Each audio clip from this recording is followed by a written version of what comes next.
एका घरावर दुःखाचा डोंगर कोसळलाय.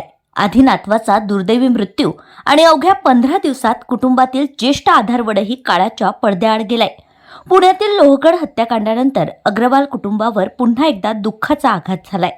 पाहूया सविस्तर रिपोर्ट. पुण्यातील लोहगड किल्ल्यावर झालेल्या व गाजलेल्या हत्याकांडात मृत्यू झालेल्या केतन अग्रवाल यांच्या निधनानंतर आता त्यांच्या कुटुंबावर आणखी एक मोठं संकट कोसळलंय. केतन यांचे आजोबा देवीचंद अग्रवाल यांचे पुण्यात निधन झालं. नातवाच्या मृत्यूचा मानसिक धक्का सहन न झाल्याने त्यांची प्रकृती खालावल्याची माहिती नातेवाईकांनी दिली आहे. केतनच्या मृत्यूनंतर देवीचंद अग्रवाल हे सतत अस्वस्थ होते. नातवाला न्याय मिळावा अशी त्यांची तीव्र इच्छा होती. मात्र केतनच्या आठवणींनी त्यांना सतत मानसिक त्रास होत असल्यानं काही दिवसांपूर्वी त्यांना पुण्यातील खासगी रुग्णालयात दाखल करण्यात आलं होतं. 2 दिवसांपूर्वी त्यांची प्रकृती अधिक गंभीर झाल्याने त्यांना आयसीयूमध्ये व्हेंटिलेटरवर ठेवण्यात आलं होतं.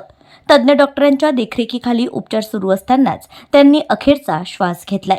नातेवाईकांच्या माहितीनुसार देवीचंद अग्रवाल हे काही काळापासून आजारी होते.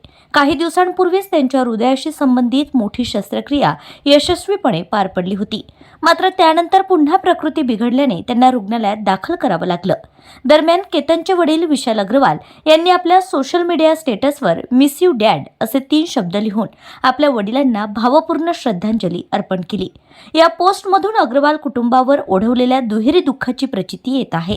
लोहगड हत्याकांडामुळे आधीच हादरलेल्या या कुटुंबावर आता अवघ्या 15 दिवसात आणखी एक दुःखाचा डोंगर कोसळला असून परिसरातूनही हळहळ व्यक्त केली जाते. नातवाच्या मृत्यूचा धक्का आणि त्यानंतर ज्येष्ठ व्यक्तीचं निधन, अग्रवाल कुटुंबावर आलेल्या या दुहेरी दुःखामुळे सर्वत्र हळहळ व्यक्त होते.